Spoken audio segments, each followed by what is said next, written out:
Welcome to the Business of School podcast, brought to you by Cole Connect. Get ready for a journey of topical insights, engaging conversations, and maybe a few aha moments from the business, finance, and technology side of schools. Cole School experts are your host, and with our guests from the world of education, we're about to embark on a learning adventure to support you in the business of your school. Darren Clark is a strategic advisor, investor, entrepreneur, and the founder of Conscious Education, an organisation dedicated to helping schools achieve clarity, alignment, and momentum through tailored strategy programs. Darren has led over 40 organisations himself and brings a deep understanding of strategy development, organisational leadership, and sustainable growth. At Conscious Education, he leads a multi-disciplinary team that partners with school leaders to design and implement strategies that deliver measurable impact, strengthen culture, and build leadership capability. Conscious Education supports the development of strategy, leadership, and culture programs, coaching and consulting for individual leaders and the whole school, through to ongoing national peak body work. A human approach to developing education strategy and leadership alignment that's empowering, engaging, simple, and sustainable. Well, welcome, Darren, to the guest seat virtually of the Business of School podcast. Nice to have you. Thank you. Thank you for having me.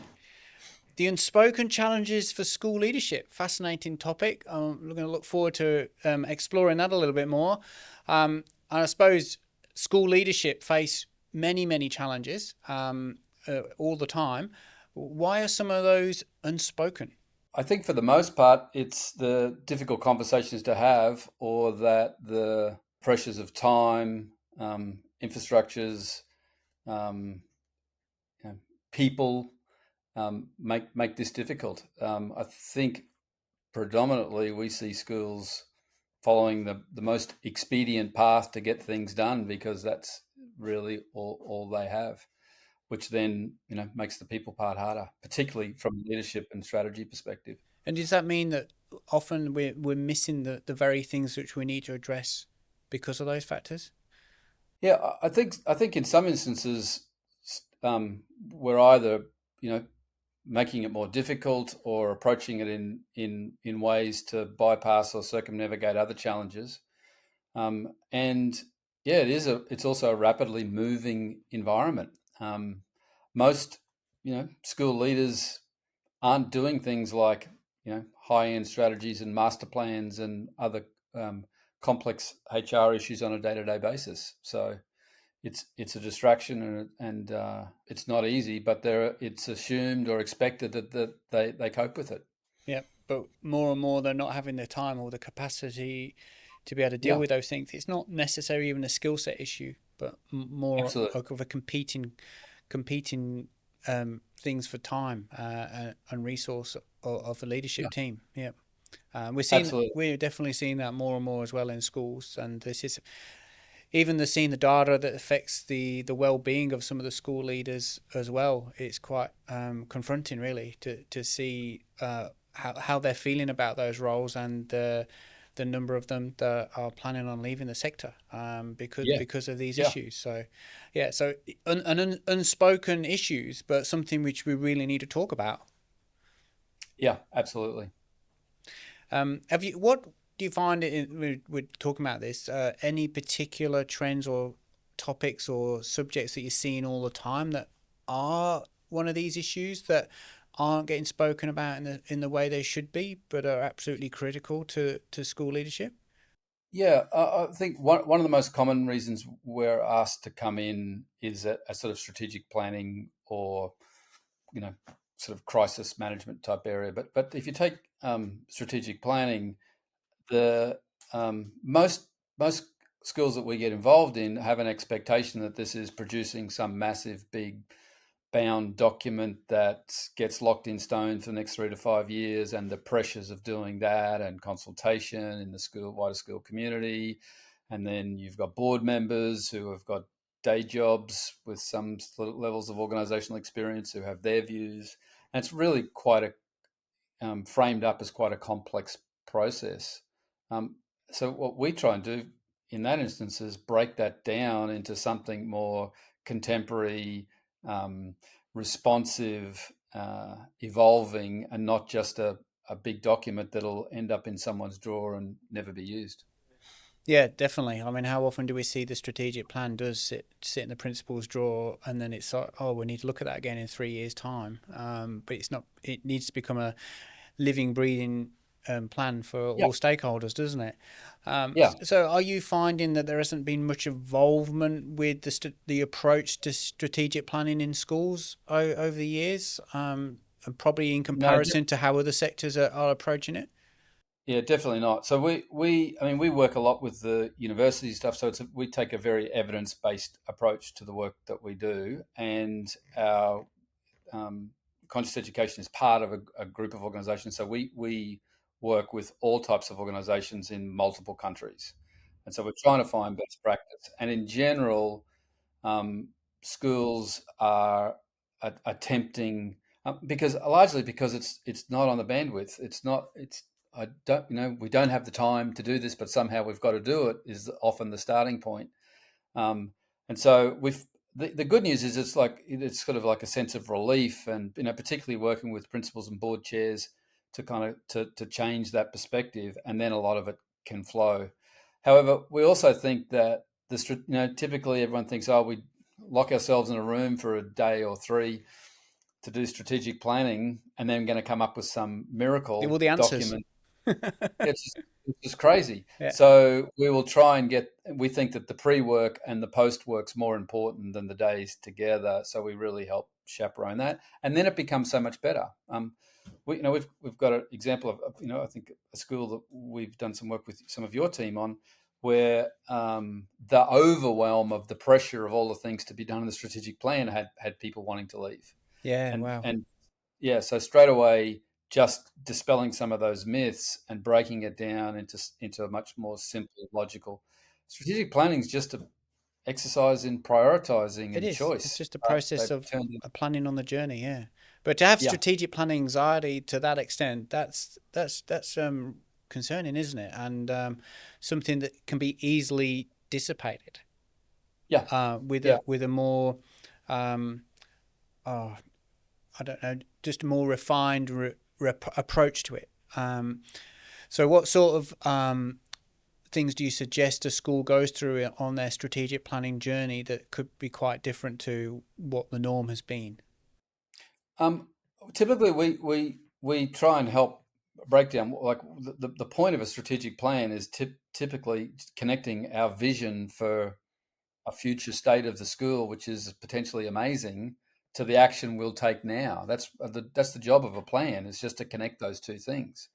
And I think we overcomplicate it with terminologies and systems and tools and things and consultants that'll do deep dives in particular areas or getting caught up in cultural aspects.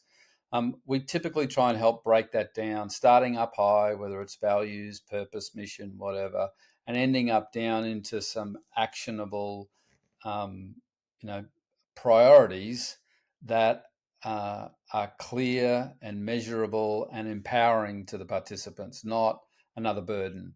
Because the other problem with strategy is it loses over business as usual or operations. Doesn't matter how much strategy we've got, it's not urgent Yeah, typically. So the it's urgent not stuff a higher wins. priority. Yeah, got to do Yeah. my day job. Yeah. Yeah. So part of then is normalizing strategy into the day to day of the school. And so that we realize we get more bang for buck, that it actually solves problems, that it actually changes the future. Um, Yeah, we've seen it referred to as just integrating it into the culture of the school. It's not just a yeah. one-off exercise or project you do. It just becomes part of who you are and how you work. Yeah. Yeah. And that's a way of putting it. And it's one thing to, to know its importance. The other thing is to then how to make that the case. Yeah, yeah. And I'm sure when you sit down with a leadership team around the table, you're going to have visionaries, you're going to have implementers. How do you guys work to try and align those two very different types of leaders in a school? Uh, I think the starting point is most aren't aware of the difference, and I Even think the people themselves maybe aren't aware of yeah, who they are, which cap they wear. that's not a conversation that people would normally have. but that connection of the vision into the action, or from the visionary mindset or into a sort of implementer or integrator perspective, it's typically, if you're a principal or a board chair stuff, or most leaders are trying to do both and not doing either as well. And we find this across all organizations. So it's how do you break that out, people play in position, participate fully in their areas of strength, and then connect with others to do it. Boards, for example, that is often perceived to be micromanaging or diving in or getting over involved or whatever else. Their job is really not to be in the present, it's to be in the future. Yes, there's a whole bunch of governance requirements, and the custodians they carry responsibility, but they can never be up to date with what's going on in the day to day. We see a lot of boards, though, spending a lot of time in operational detail and not being able to top. So I would say that the key starting point would be awareness and noticing who are the personalities, let them play in position, and tie those to the roles that people are in. And a principal in particular, I mean, unfortunately, even if you are a visionary, you're dragged into operations for the vast majority of your time. So it requires real effort to stay out in front and not be operating on the same levels that the problems exist. Have you seen how some leaders within the school, not on the governance team, I mean more the school leaders, how they've effectively been able to do that, or how they might first of all identify what their role is, and then secondly how they've executed that? Yeah, we find that from a vision perspective or a larger objective perspective, we just don't invest enough time or regularly in that. Like we've said before, it's that 3 to 5 year plans written, and then it's kind of sort of cast in stone, or we can't update it because it's there and we've told everybody and we've had it approved. So I think that's one starting point, that ideally, if you've done a great job with your strategic plan, it's out of date really fast. We work to the objective that strategic initiatives or projects, it should be the least number of things that has the biggest impact. It should be the things that make other things look different or irrelevant.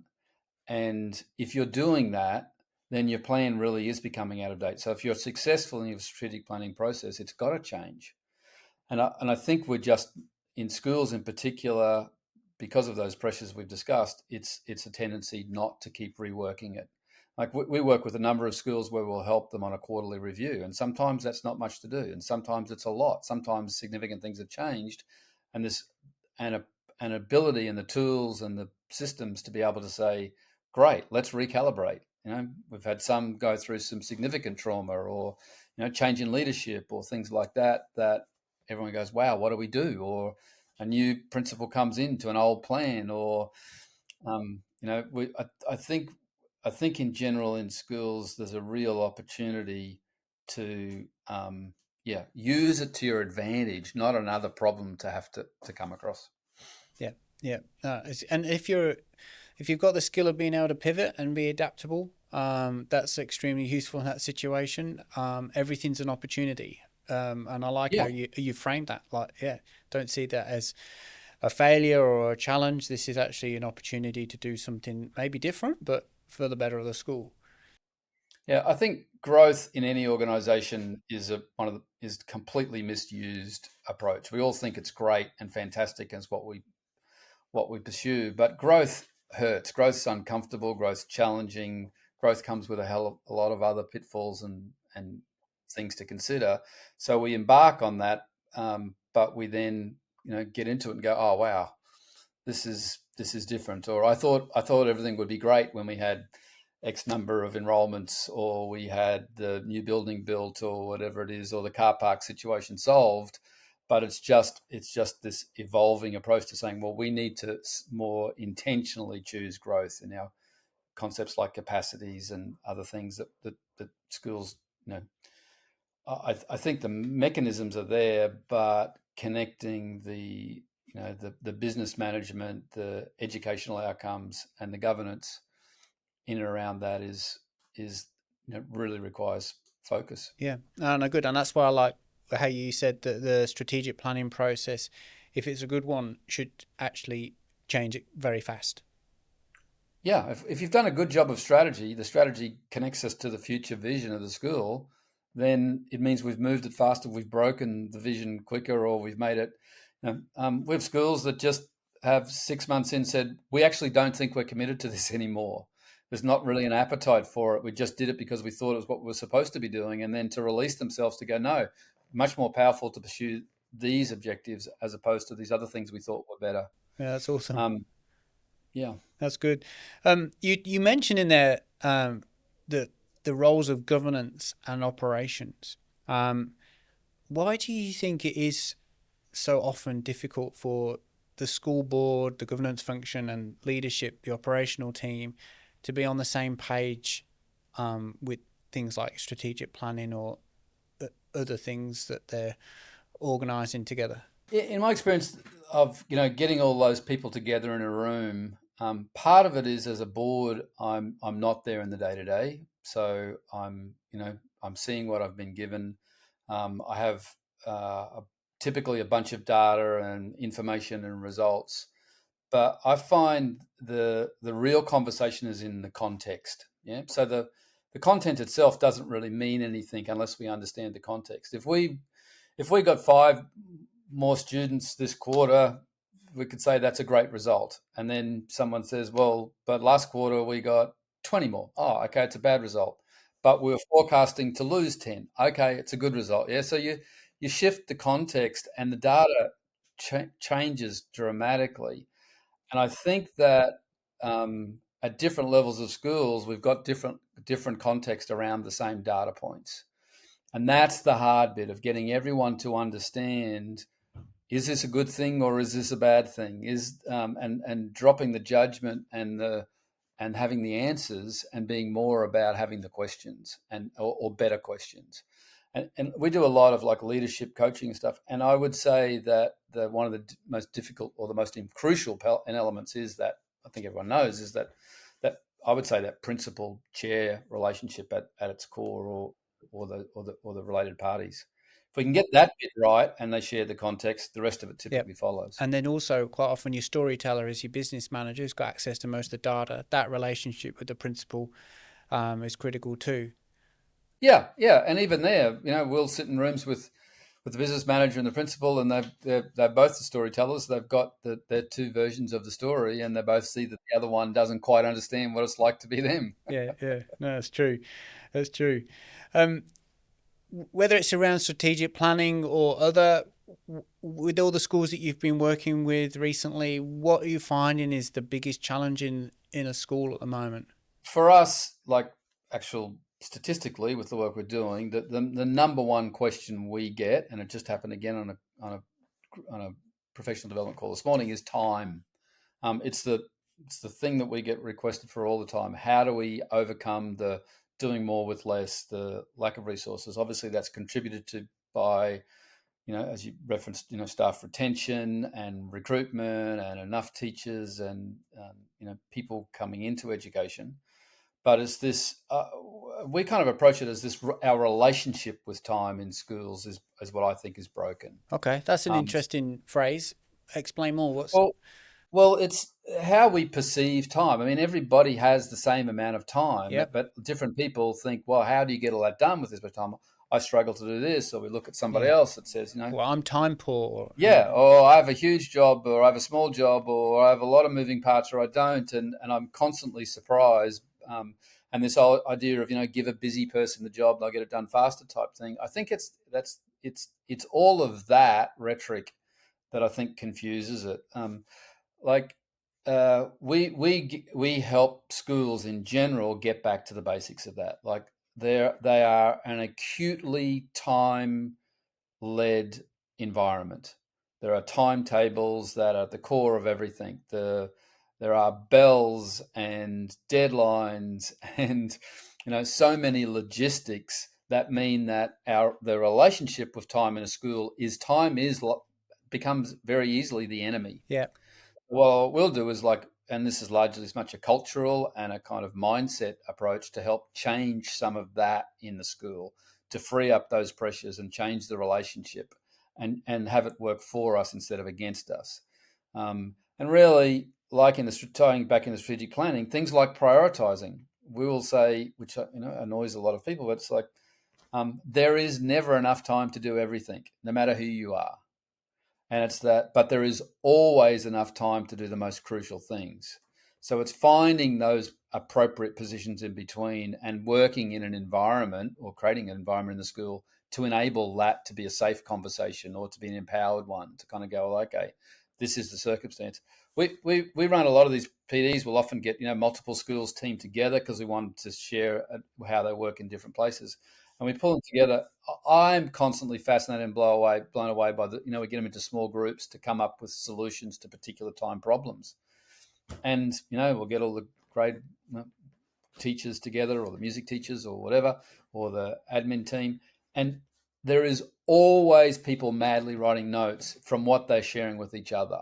And then straight away, their perception or their relationship with time starts to change. It's not such a ogre or something that's beating us up all day long. They start to get the evolution, and then we put in some cultural shifts to make that sustainable. Do you think that's helped by the fact that in an environment, what you've just facilitated is you've actually pulled them outside of the school routine, where you are away from the timetable and the bells, and it's the term, and then it's the school holidays and the calendar year, and all of a sudden you've just taken them straight out of that and it creates some mental freedom? Yeah, there is, but there's also the problem of people, we've all been on courses and things where, it's the whole vibe up, and I leave the course like, wow. So many good things I'm going to do tomorrow. And you fall off a cliff on Monday and it's back to usual, and I haven't even had a chance to look at the notes from that conference. All been there. Yeah, so we're very careful not to just do a vibe up session or anything else, but actually to put in practical, implementable tools and processes, because that's the hard bit. Again, it's that normalizing these ideas and things. Everyone's got smart ideas. We're no smarter than anybody else, but we will try and help take some of that data-driven conditions to say to people, it's not just you, it's not just your circumstance, it's the way it is, and there are other ways to approach these problems. Yeah. That's good.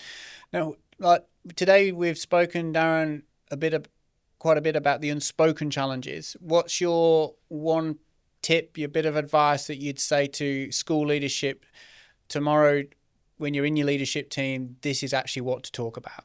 This is what you guys need to talk about. Make sure it is on the table. I would say it's to talk. Simple as it sounds, that is the main thing you need to do. Yeah, well, there's meetings. Like I will say to a principal, when's the last time you spoke to the head of primary or whatever? Or, oh, no, we're in meetings all the time. Yeah, but when was the last time you two actually spoke? And when was the last time you checked into what do they need on a one-on-one level, and how are they going? That's the bit I would say. Forget all the other stuff we've talked about. Start with that. It's communication. It's human beings. We don't connect enough when we're busy. Yeah, we go to the expeditious stuff again. We just use the follow the meetings and quickly get in and out and move to the next thing. That human connection is still the most powerful thing in a school by miles. That's gold. No, I really like that. That's really good. And what a great way to finish the episode. So thank you very much for not only that tip, but all your insights today, Darren. It's been a really intriguing conversation and hopefully been very helpful to those that watch it. Thanks for joining us.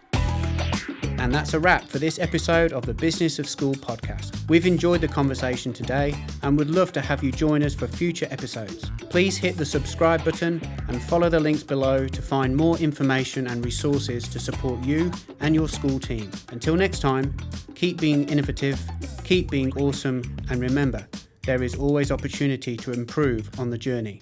Thanks for connecting.